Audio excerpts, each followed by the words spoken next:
amigos, bem-vindos ao Gente que Fala ao vivo de meio-dia a 1 pela rádio Trianon AM 740 São Paulo, Rádio Universal AM 810 Santos e AltV, www.altv.com.br, com reapresentação 6 horas da tarde. Nosso site www.gentequefala.com.br, nossa página Facebook /programa Gente que Fala, o Twitter @Gente que Fala M, temos o WhatsApp à sua disposição, é São Paulo, é 11 974012235 e o telefone que colocamos à sua disposição também é São Paulo 11 50526622. Participando desta edição de Gente que Fala, pneumologista Dr. Francisco Mazon. Doutor Francisco Mazon, boa tarde. Boa tarde. O senhor é do Hospital das Clínicas e Faculdade de Medicina da USP. Exatamente. Acertei? Exatamente isso. Algo a acrescentar, né? Não, complexo, no INCOR, a gente permeia todos os institutos lá do HC. Maravilha. Também conosco o cirurgião dentista, Dr. Aônio Vieira. Doutor Aônio, boa tarde. Boa tarde, que bom estar aqui com vocês. É uma honra e um prazer muito grande poder estar aqui contribuindo. Os senhores todos têm um currículo bastante extenso, especialidades. O senhor é especialista em implantes dentários e prótese dentária. Ok, implantes, eu preciso, às vezes, é muito.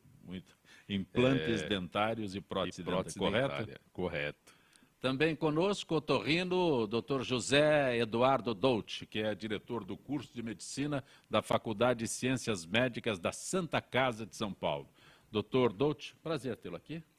Boa tarde aos amigos, aos colegas, aos seus ouvintes. É um prazer voltar ao programa, depois de algum tempo ausente.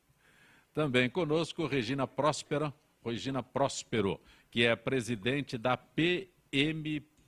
APMPS. Estou correto, doutora Regina? Isso mesmo. E o que vem a ser a PMPS? É a Associação Paulista dos Familiares e Amigos dos Portadores de Mucopolissacaridose e hoje já doenças raras. Nós expandimos a nossa área de atuação até para poder acolher e ajudar os portadores de outras patologias raras. Com esse nome todo, não é raro? Nós já nascemos raro, né? Inclusive por causa do nome. E até eu falo que uma da especificidade, né, das doenças raras são os nomes. E quem acha que mucopolissacaridose ainda é difícil falar é porque não viu os outros. Tem outros muito mais complicados do que esse. Obstrução nasal pode ser caracterizada como diminuição da quantidade de ar que consegue passar pelas fossas nasais durante a inspiração. A avaliação diagnosticada é um desafio para um otorrino. Mas, doutor Zé Eduardo, que desafio é esse? Tem algum problema maior que... Na verdade, a obstrução nasal é o termo correto usado por nós, otorrinolaringologistas. Mas o leigo, a população, certamente os que estão nos ouvindo, conhecem isso como carne esponjosa. Então, para o leigo, tudo que entope o nariz é chamado de carne esponjosa. Então, a criança tem carne esponjosa, por isso que ela respira mal. Na verdade, nós temos vários sítios de obstrução do nariz, começando pelo nariz propriamente dito, que é um desvio de septo, ou uma rinite alérgica, que pode dar aumento de volume de umas estruturas que temos dentro do nariz, que se chamam cornetos. Depois nós temos as adenoides, que é muito comum, muito frequente nas crianças, pelo menos até a puberdade. Depois nós podemos ter obstrução mais para baixo, com amígdalas muito grandes.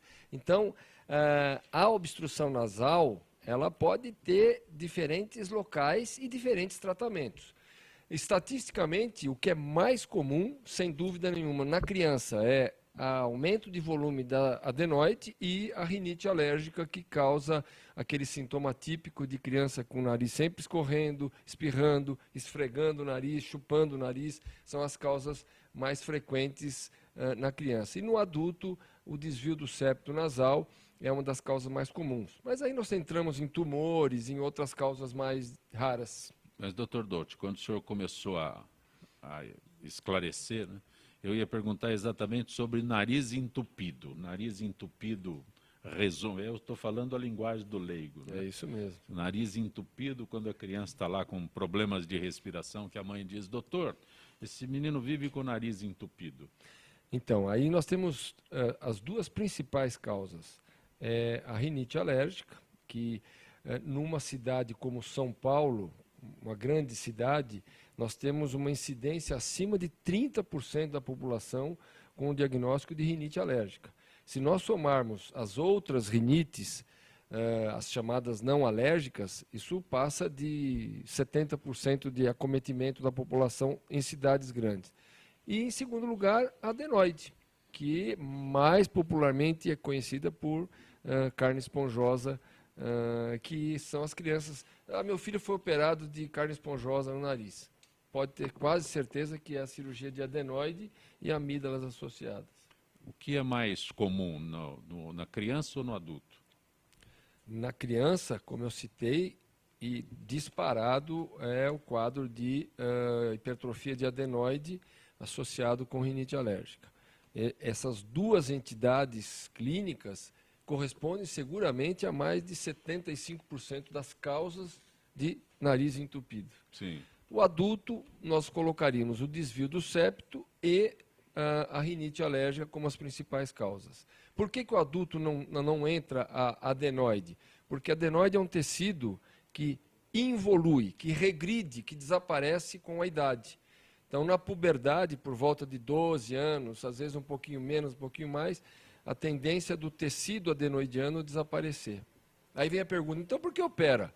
Porque uma criança com 2, 3 anos que tem uma adenoide muito grande, você não pode deixá-la respirando mal por 10 anos, que isso vai causar outras alterações tão sérias na face, no desenvolvimento crâniofacial, que não tem justificativa não operar. Mas não vai dar uma consequência tão grave que chega ao Dr. Mazon?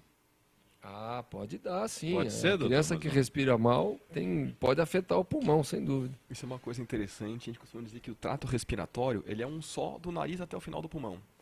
E certamente os casos que têm rinites que não foram tratadas ou adenoides, essa obstrução vai levando a consequências até um dos fatores que pode levar ao aparecimento de asma, uma rinite que não está bem controlada.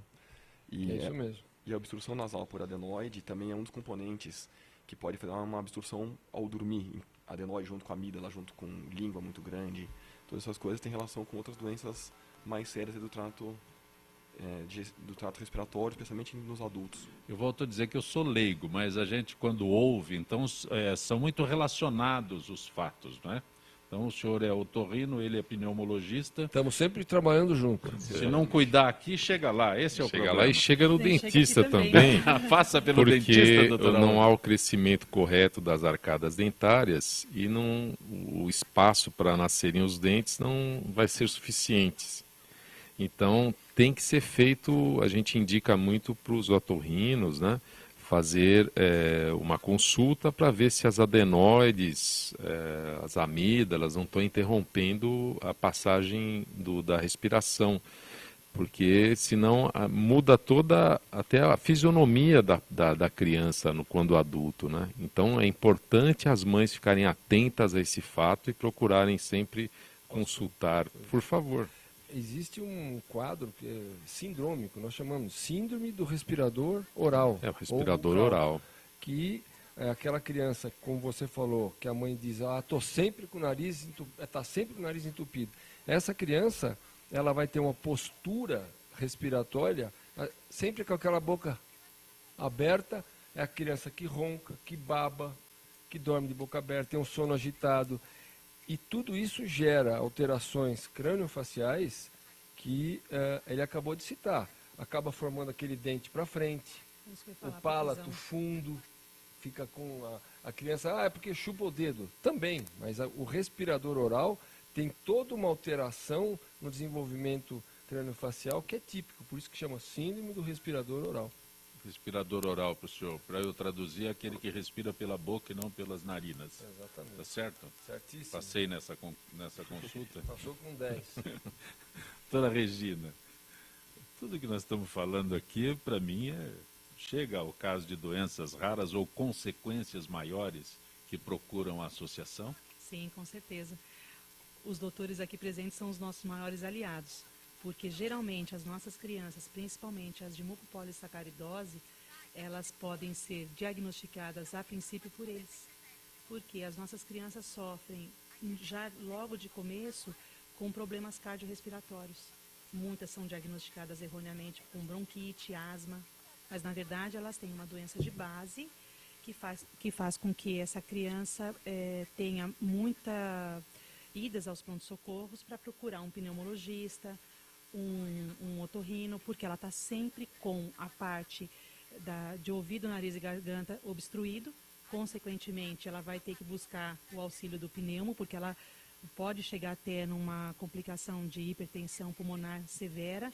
Meu filho mais velho faleceu com hipertensão pulmonar severa, infelizmente numa época em que nós não tínhamos nada para oferecer por ele, agora vai fazer 20 anos que ele faleceu, e ninguém sabia o que fazer.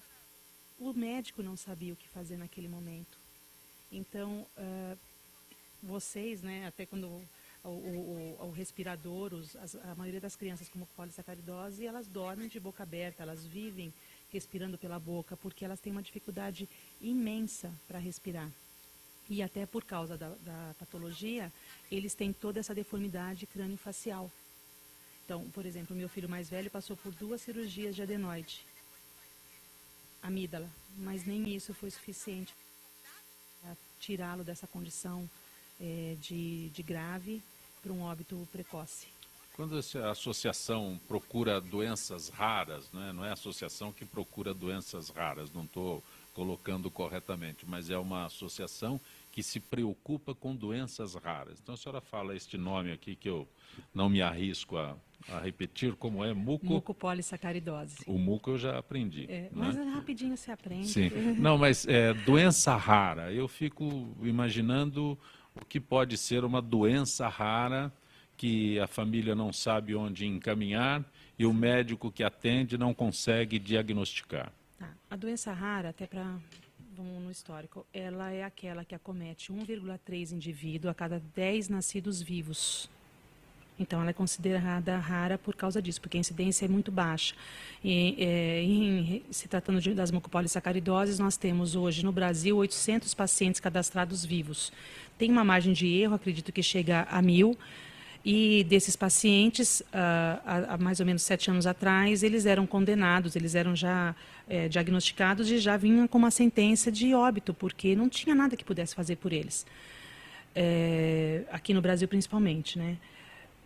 Começaram a vir pesquisas clínicas para as mucopolissacaridoses, que são as terapias de reposição enzimáticas hoje, em 2003. E isso fez com que nós mudássemos totalmente a história natural da doença. Então, hoje, todos os nossos pacientes que têm prescrição médica para fazer um tratamento de TRE, que a gente chama, que é a terapia de reposição enzimática, eles estão sendo tratados. Eles chegam para nós, as famílias chegam praticamente destruídas, porque o prognóstico da doença é muito ruim. Quando a família recebe o exame, o médico já avisa que, se não tratado, aquela criança provavelmente ela não vai passar da primeira infância, que foi até que aconteceu conosco lá em casa. E aí nós mostramos para eles que, apesar de, se bem investido e hoje já com terapias, a gente pode mudar toda essa história. E é o nosso trabalho, é acolher, doutora Regina, eu fico preocupado aqui, né? Aí o médico, estamos 2 extremamente credenciados, doutor Aônio, 3 aqui extremamente credenciados em cada uma das suas áreas, mas o que eu fico imaginando no caso específico da senhora, o médico chega e fala: seu filho não tem cura. Posso resumir dessa forma? Sim. E a família entra. Né? Isso é uma situação desesperadora. Eu estou dando a sentença de morte para essa criança. Sim, foi exatamente assim que aconteceu comigo. Eu tinha um menino de 6 meses, com uma hipótese diagnóstica de mucopolissacaridose, quando eu cheguei no Hospital de Ribeirão Preto, em 1989. E aí eles fizeram uma junta médica e eu escutando, eles conversando entre eles, e eu disse: não, mas esse menino não pode ter mucopolissacaridose, ele é muito bonito, ele não tem a característica tal. E aí eu falei: doutor, peraí, eu preciso saber o que está acontecendo. Né? Ai, mãe, não vou te explicar porque você não vai entender. Então, ali eu já achei que não começou muito bem, né? Porque, por mais leiga que seja um ser humano, um pai e uma mãe, ele tem que entender a doença para até brigar pelo seu filho. E aí eu pedi para ela que ela me explicasse. Né? Eu tenho formação na área de saúde, eu sou instrumentadora cirúrgica, então de toda leiga eu não sou. E aí ela me explicou, mas foi exatamente assim: olha, seu filho se tiver mesmo mucopolissacaridose, ele vai ficar cego, surdo, mudo, ele não vai andar, ele vai ter retardo mental e ele vai morrer até os 5 anos se ele chegar lá. Não tem cura e nós não conhecemos nenhum final desse paciente sem muito sofrimento e sem muita dor. O que você pode fazer, você e seu marido, é dar muito amor e carinho, que resumidamente, é isso. Então, aí você sai de lá em estado de choque, depois você entra num período de luto, né, porque você tem um óbito em casa vivo. Sim. Mas aí você tem que viver, porque você tem uma criança para cuidar. E nesse momento eu já estava grávida do segundo e não sabia. Eles me orientaram a não mais engravidar até fechar o diagnóstico, mas eu já estava grávida do segundo, que é o Dudu, hoje que vai fazer 25 anos amanhã. O Niltinho realmente cumpriu, né, o prognóstico, ele faleceu aos 6 anos.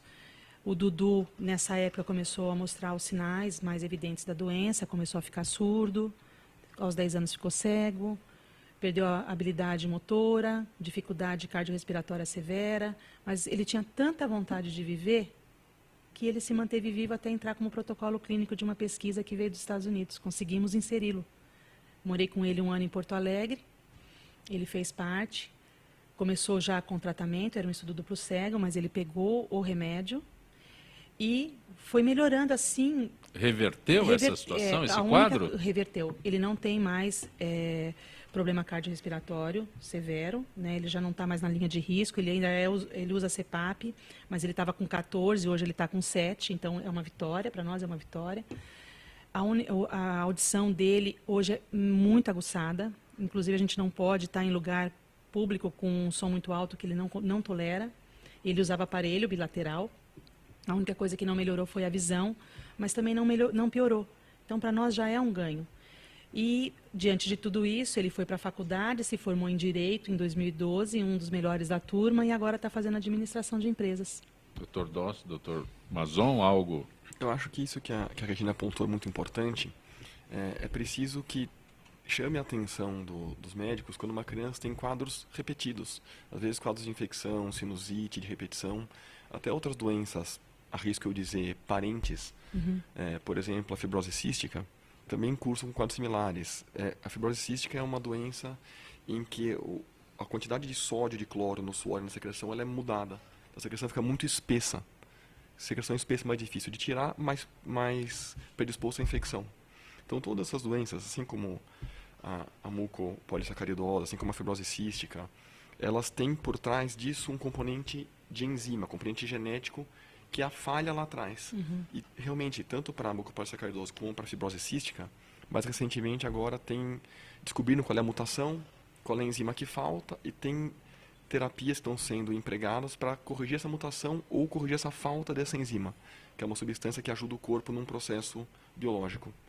Com respostas muito boas, né? O conjunto das medidas, seja na terapia direcionada com enzima ou tentando corrigir essa mutação, seja em outras terapias adjuvantes, né? No caso da fibrose cística, que é uma coisa que até os otorrinos e os pneus trabalham muito juntos, vai usar inalação com diversas coisas que quebram esse muco e tratamentos que ajudam a prevenir e tratar as infecções precocemente. A expectativa de vida mudou muito. Na fibrose cística, as pessoas viviam em torno de 18 anos, faleciam muito jovens. Hoje em dia tem pessoas com 40, 50, 60 anos que estão vivendo com a doença de uma forma até bem controlada. Dr. Doss. Eu acho que um conselho, né, e uma ressalva, uma orientação que a gente passa para o nosso telespectador, para o nosso ouvinte dessa nossa conversa é justamente que a perspectiva mudou muito com as novas terapias e as crianças que têm, as mães têm que estar atentas, episódios repetidos de infecção de vias aéreas superiores. O meu filho não sara nunca, ele está permanentemente com problema, doença de nariz, de pulmão.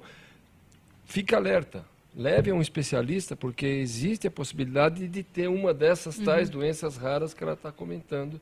Então, fica essa ressalva. Claro que não é para assustar ninguém, porque isso é raro, por isso que chama doença rara. Mas fica o lembrete, a orientação de que isso deve ser investigado.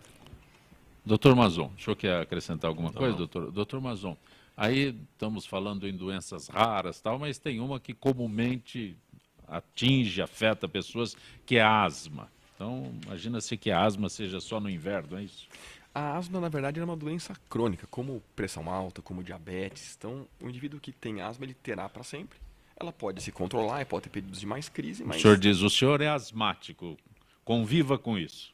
Esse é o diagnóstico? a única flutuação que ocorre é em função de mudanças hormonais e de desenvolvimento. Então, tem crianças com uma asma muito acentuada na infância que melhoram na idade adulta, e o contrário também. Às vezes tem crianças que não tinham uma sibilância, um chiado esporádico, que depois, na idade adulta, passam a ter um chiado mais contínuo. A asma também é uma doença que, se bem tratada, a pessoa vai ter uma vida normal. Aliás, o asmático tem que ter uma vida normal. E se mal tratada, pode levar a uma dificuldade respiratória definitiva. Só para fazer um paralelo, o que é asma? É uma irritação dos brônquios, né, que é onde passa o ar. Em vez de ter um canalzinho com determinado diâmetro, isso fica mais estreito, passa menos ar. E isso é reversível. Se você dá o remédio, isso volta a abrir de novo. Mas se a pessoa não trata a asma, fica nessa história, contrai, relaxa, o brônquio, que é a passagem do ar, ela fica permanentemente estreita. E aí, mesmo com remédio, a melhora não é total. O que complica a doença nos dias de hoje? Esse ar-condicionado que eu pedi para... O senhor não vai pedir para desligar, por favor. De forma Mas nenhuma. esse ar-condicionado... Quais são as situações? Estou fazendo brincadeira com um negócio muito sério, mas quais são as situações que atinge diretamente alguém que tem problema com asma? Eu acho que essa pergunta é muito importante. O tratamento da asma, ele passa por controlar a rinite. Se o paciente tem uma rinite descontrolada, isso certamente é fator de risco, tanto para o descontrole da asma quanto para o aparecimento dela. O controle ambiental. E o pneuma, aquele médico habitualmente meio chato, fala, olha, não pode ter ursinho de pelúcia na cama, não pode ter Tapete, cortina. animal de estimação, nada disso. não pode ser cobertor, tem que trocar o travesseiro cada ano. O pneuma é aquele cara que vai perguntar, mas tem passarinho em casa? Não tem? Tem cachorro? Tem gato? Vai saber da vida como... Vai perguntar da profissão, do pai. Então, o controle ambiental é fundamental. Tudo que possa acumular poeira, e a poeira de casa, ela tem tanto ácaro como partícula, um monte de coisa, tem que ser controlada. Segundo lugar, controlar outras doenças. Aí entra rinite, entra refluxo, entra uma porção de coisas. E depois, o tratamento da asma de fato. E aí entra alguns remedinhos, e a base do tratamento da asma são remédios que eles diminuem a inflamação do sistema respiratório. Então, são remédios que são anti-inflamatórios por via inalada, que são os tal dos corticoides inalatórios. Essa é a base do tratamento. Somado a isso, alguns remedinhos que ajudam a abrir o brônquio, que daí são os broncodilatadores. Mas certamente o controle é 50-50, ambiente e controlar a doença. Ambiente e medicação. Ambiente e medicação. Doutor Aônio, um detalhe muito interessante, essa notícia veio outro dia, não foi abordada, e com a tua presença aqui, ela acabou retornando à pauta, que é sobre implantes dentários. É verdade que a pirataria saiu do CD para produtos dentários, para implantes dentários? Infelizmente, eu fiquei sabendo dessa notícia e coitado da população, porque os profissionais que estão utilizando... Não chama de profissional, por favor. Infelizmente. Por favor. Se é utiliza conscientemente...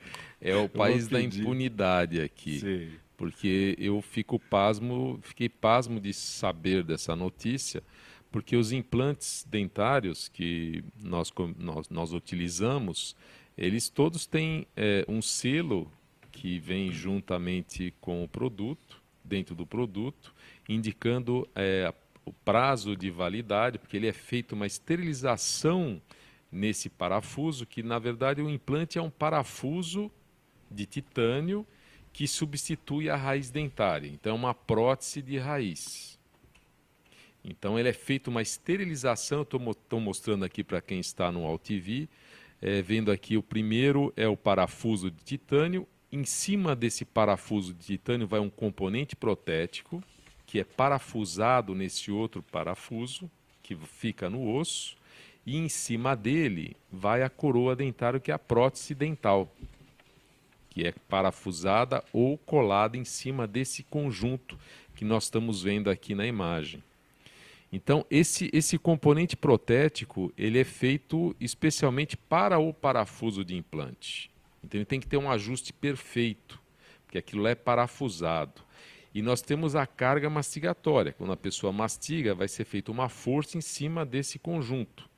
Então, se tiver alguma folga entre o parafuso, entre o componente protético e o implante, aquele parafuso que segura, ele vai acabar se soltando e a soltura desse parafuso pode ocasionar a fratura desse parafuso dentro do implante.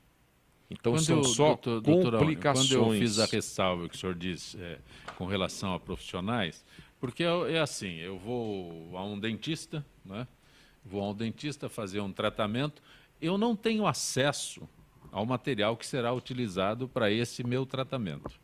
Aí eu tenho aqui a informação de que os produtos podem ser adquiridos aí a custos, vou até exagerar, e talvez seja o exagero não seja suficiente, a custos de 10% do valor de mercado. Então, um profissional que utiliza isso, né? Ele já não é um profissional. É isso que eu estou falando, esse é o aspecto, né? Então, alguém que utilize este material para tratar de um paciente, né, não pode estar na categoria dos profissionais. Não deveria, tanto que o profissional, ele tem esse selo que é colocado no prontuário, vem 3 selos juntamente com o implante. Um é para o prontuário dele, outro é para o profissional dar para o cliente, para ele saber o implante, o diâmetro desse implante e a marca desse implante. Porque todo implante ele tem que ter a aprovação da Anvisa. Sim. Então ele tem, inclusive, os que eu utilizo, ele tem um certificado de garantia que eu entrego para o paciente.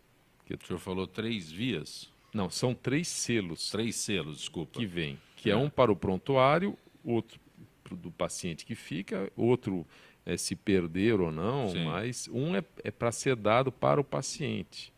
Então é um selinho, um adesivo, que ele fica com aquilo para saber o material que foi colocado, que foi implantado no seu osso, né? Sim. Então isso é super importante. E esse material tem acesso, tem que ficar sempre disponível para o paciente. Ele tem Se que isso saber. acontece comigo, a quem eu denuncio esse pseudo profissional? Na polícia, porque no CRO e na polícia, porque isso aí é um crime. Porque os implantes, inclusive já tive a oportunidade na minha pós-graduação, que eu fiz na Alemanha, de acompanhar como é feito o implante. Ele é feito num aparelho que é um torno mecânico, só que tem que ter uma irrigação muito grande. Porque se ele é feito num torno simples, o aquecimento da liga de titânio muda as propriedades desse sistema. Então ele tem que ser feito num ambiente esterilizado, fechado e com irrigação grande. Então esses implantes que estão usando pirata são feitos em fundo de quintal com um torno mecânico. Literalmente fundo de quintal. Fundo de quintal, isso é um absurdo. Lamentavelmente. Você está acompanhando Gente que Fala pela rádio Trianon, AM 740 São Paulo, Rádio Universal AM 810 Santos e AltV www.altv.com.br. Neste instante, contato direto com o Dr. Nelson Letísio, que é cirurgião plástico. Dr. Letísio, boa tarde, Dr. Letísio. Como é que está? Doutor Letísio, vamos falar sobre pálpebras que localizadas numa das partes mais visíveis do rosto, não é? E qualquer alteração aí muda tudo, doutor Letísio. Olha, Zancopé, tem um cirurgião plástico americano, Dr. Goldberg, que ele tem um trabalho científico dele, uma frase que é muito importante. A porção do rosto menos desculpável cirurgicamente é a pálpebra inferior. Então, baseado nisso, é muito interessante. Eu tenho estudado muito sobre pálpebra, porque a gente já faz há 16 anos todas as blefaroplastias, ou seja, cirurgias da pálpebra com laser, né? Então, você não corta a pele da pálpebra inferior, você faz sempre por transconjuntival. Ou seja, você faz através da mucosa da pálpebra, por dentro. Então, você nunca vai ter o problema de cirurgias de pálpebra que ficam com o olho levemente arredondado ou a pálpebra inferior caída, dando aquele aspecto entristecido das pálpebras. Isso é muito importante, Zé Roberto, porque não que a gente seja melhor ou pior que outros, muito pelo contrário, mas é uma abordagem, só uma abordagem menos agressiva, vamos dizer, uma abordagem que deixa o semblante do olhar mais natural. Essa é a busca, né, Zé Roberto? Deixar um aspecto mais suave no paciente sem que fique com estigma de cirurgia. Doutor Letício, o senhor está falando de uma cirurgia estética, aliás, o que é mais comum, estética ou corretiva? Em nosso serviço, como nós mexemos muito com cirurgias, eu já vou adiantar mais uma coisa para você. Hoje a gente não considera mais cirurgias de pálpebra, e sim cirurgias órbitopalpebrais, porque você mexe em toda a região, sobrancelha, pálpebra superior, pálpebra inferior, região lateral, enxertia de gordura, tratamento do músculo, elevação do canto da pálpebra. Então, uma série de coisas para que a busca seja o aspecto natural. Então, a gente pega muitos pacientes que já foram submetidos em outros serviços a cirurgias e que estão com um aspecto meio desgracioso ou, às vezes, até com scleral show, que a gente chama, é quando começa a aparecer a parte branca do olho embaixo da íris, ou equitrópio. O equitrópio é quando a pálpebra inferior se desprega do globo ocular, dando uma eversão do taço. Os cílios da pálpebra inferior se evertem. Então, isso dá uma coisa que chama lagostalmo, e que dá a lágrima, ela não fica contida na pálpebra, então ela escorre pelo canto lateral, pelo canto interno. E isso dá uma má irrigação da córnea. Isso vai fazer com que haja uma sequela, com um ressecamento da córnea, com uma esclerose da córnea. Isso é muito ruim, isso é muito grave. Então a gente tem que tomar muito cuidado com a pálpebra inferior, Jacopé. A superior é só não tirar a pele em excesso e fazer um desenho de ressecção de pele adequado para deixar um olho alongado, um olho bonito. Agora a pálpebra inferior é problema. Uma retirada um pouco mais inadvertida de pele ou uma ressecção exagerada das bolsas palpebrais inferiores, você vai ter aquele olho encovado, aquele olho senilizado e scleral show ou até equitrópio. Doutor Letício, eu agradeço a tua gentileza mais uma vez com o nosso Gente que Fala. Uma boa tarde, doutor Letício. Saúde e paz para todos aí. Você está acompanhando Gente que Fala. Retornaremos em instantes.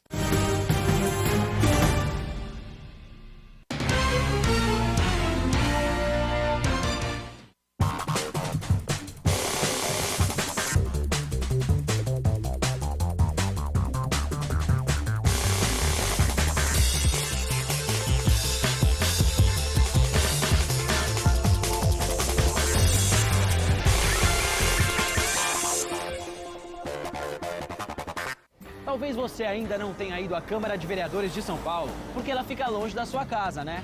Mas não tem problema, pois a partir de agora ela vai ficar bem pertinho de você.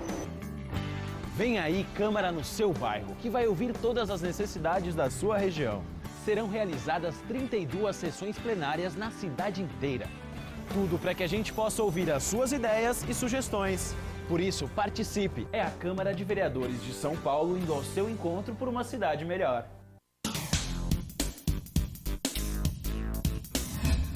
Eu sou Cláudio Longo. Eu, Paulo D'Angelo. E eu sou Tarso Gouveia.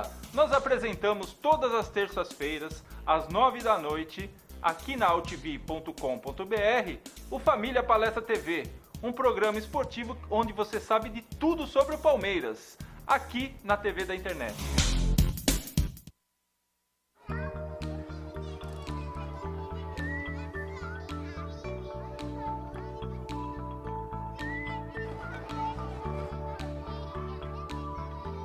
Quando uma criança desenvolve seu potencial, as portas do mundo se abrem para ela.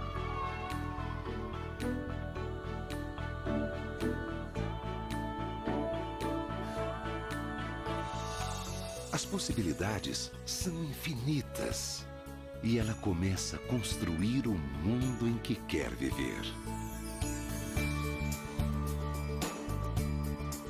ela aprende que pode transformar vidas, começando pela própria. E acreditar que o impossível é possível. Cada criança na escola é um potencial a ser descoberto.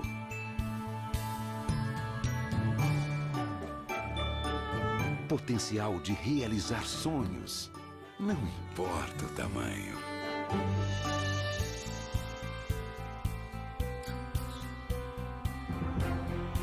É hora de despertar o potencial das novas gerações. As crianças são o futuro. A educação é o presente.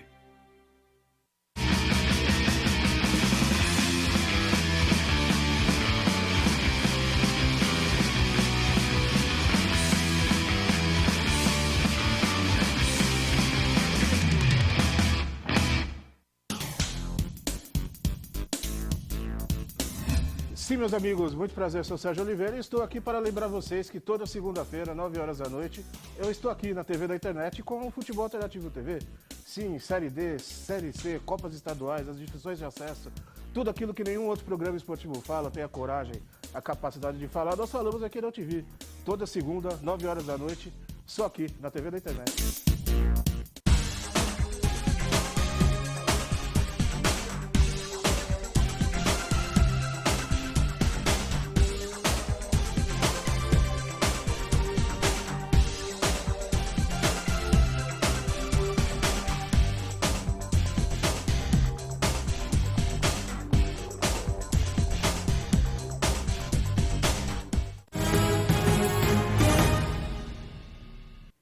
Você está acompanhando Gente que Fala pela Rádio Trianon, AM 740 São Paulo, Rádio Universal, AM 810 Santos e AltV, www.altv.com.br, com reapresentação, 6 horas da tarde. Conosco hoje, pneumologista Francisco Mazon, otorrino José Eduardo Dolce, a doutora Regina Próspero, ela é bacharel em Direito, para cuidar de tudo isso que ela já se referiu aqui sobre doenças raras, né?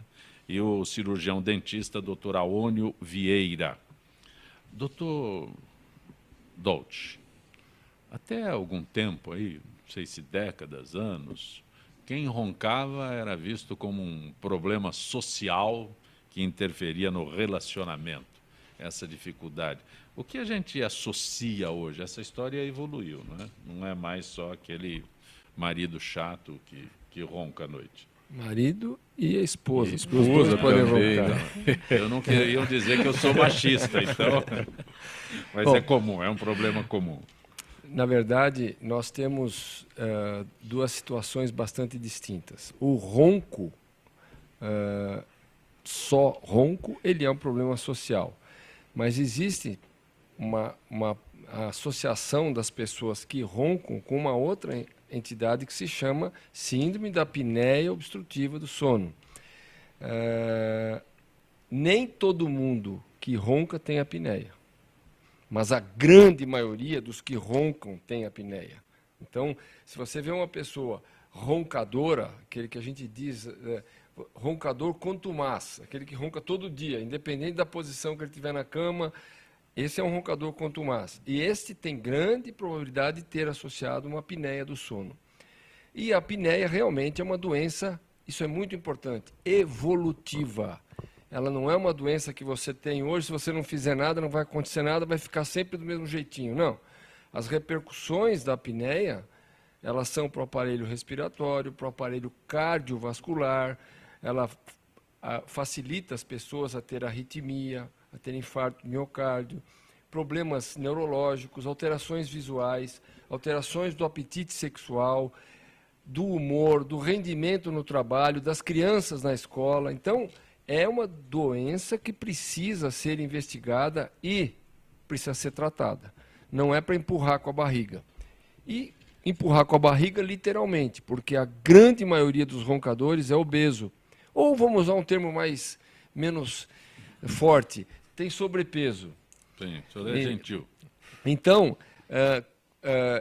Quando dou aula lá para os alunos, eu digo assim, a primeira causa de apneia, sobrepeso. Segunda, sobrepeso. Terceira, sobrepeso. Daí para diante, vamos começar a discutir outras causas. E aí nós podemos voltar um pouco naquilo que conversamos no começo. O respirador oral, a criança que tem adenoide, tem amígdalas grandes, que tem rinite, também pode desenvolver apneia.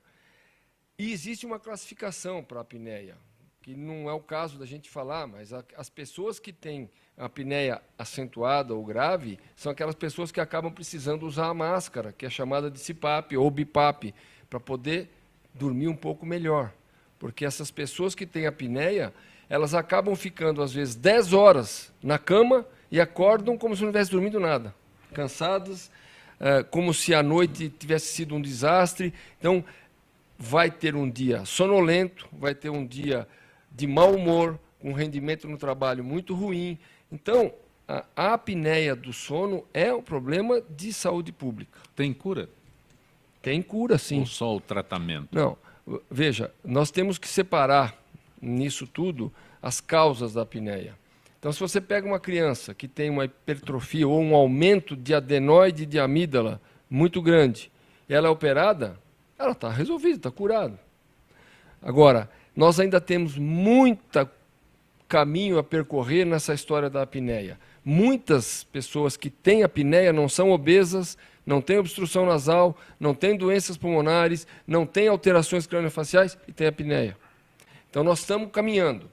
A história da apneia na vida da gente, como pesquisador, como cientista, como médico, não tem 40 anos. Isso teve um boom da década de 80 para cá. Até então, era tido, como você falou, se gozava, se ria daqueles que roncavam e acordava a casa inteira. Hoje não é bem assim. Então, tem cura, mas precisa ser diagnosticado a causa do problema. Existem cirurgias no nariz, na garganta, avanço da maxila, da mandíbula, diminuição de língua. Tudo isso são cirurgias que se faz dependendo do sítio de obstrução quando você tem uma apneia. Doutora Regina, o que é o blog Meu Anjo Gabriela? É um blog que deve ter sido feito por... na verdade, eu não pesquisei ainda, não tive essa oportunidade, eu vi até aqui na pauta, peço desculpas, mas o que acontece? Assim como a associação, hoje, que eu presido, ela nasceu por um grupo de pais que quis modificar a sua vida e a vida de outras pessoas, né, de levar a experiência que tem para melhorar a vida de outros, assim nasceram os blogs também. Os blogs são feitos para ajudar outras pessoas que trazem o mesmo problema, orientando e dando uma reflexão até para a melhoria da qualidade de vida. O Dudu teve um blog há uns anos atrás. O blog dele era muito visitado, girava em torno de 2 a 10 mil visitações diárias, tá? Dependendo do assunto que ele colocava, e ele fazia isso para alertar as pessoas em relação às doenças raras. Acredito que a mesma coisa se diga em relação a Gabriela, que infelizmente eu não sei qual é a patologia que ela carrega, mas isso é muito importante. Só que, uma das coisas que a gente sempre comenta, o Google ele traz do luxo ao lixo. A mesma coisa, não digo que é o caso daqui, do blog, que eu não conheço, mas a gente conhece alguns blogs que nós preferimos não trazer à tona, porque eles trazem algumas informações que desesperam os pais. Você disse que o Dudu tinha um blog, não tem mais? Não, porque quando, em 2012, que ele teve que preparar o TCC dele para entregar, ele estava com uma sobrecarga muito grande, cuidando do blog e fazendo a conclusão de curso. E aí ele parou com o blog por um tempo, e depois aí ele foi trabalhar, ele foi estagiário na procuradoria e acabou que desistiu. Mas era um blog muito visitado, e assim como deve ser o da Gabriela, para ter chamado a atenção, né, de vocês, acredito que tenha sido... Tem projeto para que o Dudu retorne com o seu blog, com o seu Eu já pedi trabalho. bastante para ele, mas mãe sabe, né, como é mãe, não faz... no santo de casa não faz milagre. Acredito que se as pessoas mostrarem para ele o quão importante era as informações que ele colocava e até mesmo as experiências que ele passava ali, que melhorava muito a condição das famílias, acredito que ele volte. É um apelo. Doutor Mazon, falta de ar. Né? existem aquelas pessoas que sobe escada, tem falta de ar, caminha um pouco, tem falta de ar. O que a gente pode orientar, se é que podemos colocar dessa forma, ou a origem? Eu já perguntei aqui, o Dr. Dolches falou sobre o ronco, agora eu quero saber com falta de ar. Perfeito. A falta de ar não deve ser encarada como um sintoma, falar, tá descondicionado. A falta de ar, eu acho que sempre merece uma avaliação. Seja para descobrir que a pessoa de fato está descondicionada, ou, no caso mais importante, para afastar doenças potencialmente graves e letais. Dentro das causas de falta de ar, isso permeia causas cardíacas, permeia causas pulmonares e permeia outras causas musculares, que também vão dar um cansaço mais do que falta de ar. No que tange a parte pulmonar, as doenças que obstruem o pulmão, então aí entra asma, enfisema, bronquite de quem fuma, entre as doenças que dificultam a troca de gases no pulmão. Nesse bloco aí tem as doenças, as tais das fibroses pulmonares, que até não é um nome muito correto, que são as doenças do interstício do pulmão. A pressão alta no pulmão, a hipertensão pulmonar, como o filho da Regina teve, isso também dificulta a troca de ar. Entrando dentro do campo cardíaco, às vezes o coração não bombeia sangue direito, que são as tal das insuficiências cardíacas. E às vezes o coração não relaxa tão bem assim, que é um outro tipo de insuficiência cardíaca mais peculiar. Mas sempre vale a pena avaliar a falta de ar, especialmente quando ela é progressiva. Falar, hoje eu canto quando subo escada, daqui a uma semana eu canto quando ando no reto, na semana seguinte eu canto quando eu pentei o cabelo. E quando eu fumo? Exatamente. Com certeza. Esse talvez seja um dos principais problemas. Certamente. A doença do cigarro, ela é progressiva. Só para fazer um parênteses curto, voltando ao assunto anterior, que o Dr. Dolce comentou, a apneia do sono, ela é uma doença que ela pode levar a pressão alta, pode levar a diabetes, colesterol alto, infarto, arritmia, uma porção de complicações, tanto na esfera cardíaca como pulmonar, como de deformação às vezes da face, um monte de coisa. E até associada, o pessoal fala, o obeso, o sobrepeso tem mais risco, além da pessoa engordar a barriga, a língua engorda, a língua aumenta de peso. E isso também facilita para a obstrução. Tem algumas perguntas. Ontem eu nem consegui fazer as perguntas que foram enviadas ao programa, eu peço desculpas àqueles que participam diariamente. Eu só tenho uma pergunta para o doutor Aônio, que eu vejo aqui sobre desgaste dental. Pois é, isso é complicado. Pessoas com refluxo, a gente nem nota pH que o ácido, dente vai desgastando, causa erosão dental. E hoje nós temos tratamento para isso, com um produto específico, para regenerar o esmalte dentário. E a gente orienta esses pacientes também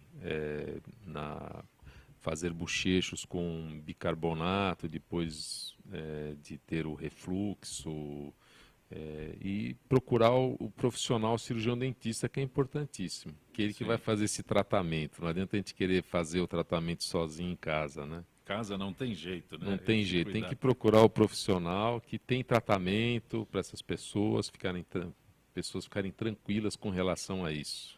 Dr. Dolce, quais as maiores causas de uma rinite e como saber se um sintoma é uma rinite ou uma coceirinha no nariz? A pergunta é da Thalita Santos de Perus. Oi, Thalita, obrigado pela pergunta. Na verdade, nós temos uma classificação de rinite e nós podemos dividir em dois grandes grupos. De um lado, as rinites alérgicas clássicas e do outro lado, as rinites não alérgicas. Nas não alérgicas, entram as infecciosas, até um resfriado é uma rinite viral. Mas vamos falar da rinite alérgica, que é aquela que você faz o teste e detecta que tem uma alergia à poeira, a pó, a pólen de planta, alergia a alguns alimentos, pelo de animais, enfim, existem testes para isso. Estas rinites alérgicas, que são investigadas e diagnosticadas através de testes, você pode tratar, além dos cuidados ambientais que já foi falado, que é importantíssimo, você pode fazer vacinas. E a vacina vai ser específica. Eu tenho alergia a pelo de gato. Tá bom, nós vamos fazer uma dessensibilização contra o pelo do gato. Tenho alergia ao pelo do cachorro, a mesma coisa. A planta, a mesma coisa. Quanto à alergia alimentar, a melhor coisa é tirar o alimento, evidentemente. A coceira no nariz é o sintoma clássico da rinite. Agora, pode não ser uma rinite alérgica, ela pode ser uma rinite não alérgica. O que é não alérgica? Por exemplo, a pessoa que tem problema com ar-condicionado, a pessoa que tem problema com choque de temperatura, a pessoa que tem problema com o pó do giz, a pessoa que tem problema com cheiros... Papel velho, né? Papel, cheiro de produto de limpeza. Então, isto é um outro grupo de rinite. Você pode fazer todos os testes que você quiser, que não vai detectar nenhum tipo. E aí o tratamento é tratamento clínico, não existe vacina, evidentemente, para isso. Doutor Mazon, quais os primeiros sintomas de uma possível enfisema pulmonar? A pergunta é do Jaime do Jardim Bonfilholi. Excelente a pergunta, agradeço. O enfisema pulmonar se manifesta como uma falta de ar progressiva em alguém que tem uma exposição que possa fazer isso. Por exemplo, e a causa mais comum é o cigarro. Então, aquela pessoa que fuma, e geralmente que fumou mais de 20 anos na vida, um maço por dia pelo menos, com uma idade habitualmente acima de 40 anos, uma falta de ar nessa pessoa, especialmente se ela for progressiva, sugere um quadro de enfisema ou até do tal do DPOC, que a gente fala, que é a doença pulmonar obstrutiva crônica, ou seja, uma obstrução crônica do pulmão, pelo enfisema e pela bronquite de quem fuma. Doutora Aônio, pela mídia há vários anúncios de produtos que se propõem a restaurar o esmalte dentário. São confiáveis e realizam aquilo a que se propõe? Acho que é do Jaime também. Esses produtos, que regenera... A pergunta que regenera o esmalte. Anuncia lá que, olha, você vai ficar com o dente bonito. Existem produtos específicos que o profissional cirurgião dentista indica. O senhor deve desligar a televisão. Pois é, não, mas o creme dental, o efeito dele é de 5% de eficácia. 95% em termos de higienização é a parte mecânica, né? Então, só o cirurgião dentista que é capacitado para poder fazer o tratamento, para regenerar realmente o esmalte. Perfeito. Esses produtos assim, eles têm um efeito, mas muito pequeno. Não sei se é uma pergunta endereçada à Regina. Em que medida o fumo pode contribuir na formação de uma doença rara, Jerusa da Lapa? Não. A doença rara, geralmente, só se for a DPOC. Né, a DPOC... que daí é bastante frequente. Eu não sei qual que é a frequência. Mas aí, no caso, nós tínhamos um grupo que trabalhava conosco que era do DPOC. Mas, assim, a doença rara, ela tem 80% de origem genética. Então, ela traz consigo, já no pai e na mãe, uma carga genética que vai passar para o filho na hora da concepção. Então, o fumo, nessa situação, ele não interfere, ele não vem fazer nada de agravante, doutor. Acho que talvez o fumo, para muitas das doenças raras, não vai gerar ela, mas certamente vai agravar todas elas. Uma das coisas que... O Dudu é uma pessoa assim, muito até cômica de se conversar, porque ele é muito franco. E um dia o pneumologista falou assim para ele, olha... Ninguém perto de você fumando, tá? Se alguém estiver fumando, você fala, ó, apaga esse cigarro que me faz mal. E ele fazia isso com todo mundo, tá? Ele me fez passar muita vergonha, que ele falava assim, ó, apaga esse negócio aí que tá me fazendo mal. Porque realmente o fumo já faz mal para todo mundo. Para quem tem uma doença crônica, como a mucopolissacaridose, que desencadeia tantas situações. Talvez a pergunta da nossa ouvinte tenha sido se o fumo pode causar alguma mutação genética que pudesse levar a uma alteração. Origem, né? Exatamente. Mas, doutor Dossi, por que quem ronca não sabe que ronca? Na maioria das vezes porque está dormindo. Quem percebe é quem está do lado. Mas, a Vânia da Vila Sônia. Mas, na verdade, isso é uma meia-verdade, viu, Vânia? Porque quem ronca sabe que ronca, sim. Sabe que ronca. E muitos deles acordam durante o ronco com aquele... desesperado, falta de ar, a apneia, exatamente. Doutor, agora, quem sofre mais é o companheiro. Doutor Dossi, doutor José Eduardo Dossi, grato por ter vindo ao nosso Gente que Fala, aprendeu o caminho novo aqui. Muito obrigado pelo convite, é sempre uma alegria estar com vocês aqui. Doutor Mazon, Francisco Mazon, agradeço a gentileza de ter vindo ao Gente que Fala. Agradeço ao senhor, a todos os nossos telespectadores. Doutora Regina Próspero, obrigado por ter vindo. Eu tenho que agradecer por vocês colocarem à tona um tema que é tão difícil de ser discutido. Doutor Aônio, muito bom reencontrá-lo. Que bom estar com vocês. Eu deixo o meu site aqui, www.aonivieira.com.br. Qualquer dúvida, estou lá à disposição dos ouvintes e dos telespectadores. Perfeito. Regina, tem algum endereço que possa... Sim, temos. Nós temos o doenças www.apmps.org.br. Eu vou soletrar de novo. É o www.a de amor, P de pato, M de Maria, P de pato, S de sapo.org.br. Ali ele vai ter algumas informações, inclusive ele vai tem disponível no site as revistas Vidas Raras, que é nosso, e o livro Doenças Raras de A a Z. Algum endereço que vocês gostariam de ressaltar, doutor Mazon, doutor Dócio? Algum endereço? Acho que a forma mais fácil, o próprio site do Hospital das Clínicas ou do INCOR, e daí o site da Sociedade Brasileira e Paulista de Pneumologia. Tem informações importantes. Doutor Dócio? O meu contato é pelo e-mail dolce@uol.com.br. Gente que fala tem na direção-geral o jornalista Fausto Camunha, diretora de produção Zenilda Salvato, redação Raela Brandão Pedro Schiavon, na pauta José Carlos Sicarelli, produção cultural Ricardo Godoy, na rádio Trianon, Neildo Neres, Cléo Rodrigues, Ricardo Valim, Benê, na direção da Altivi Alberto Luquete, na técnica James Eduardo, Marcelo Fontan, Iago Matsumoto, Sérgio Oliveira, Arthur Endler. Estaremos de volta amanhã, meio-dia. Gratos, até lá.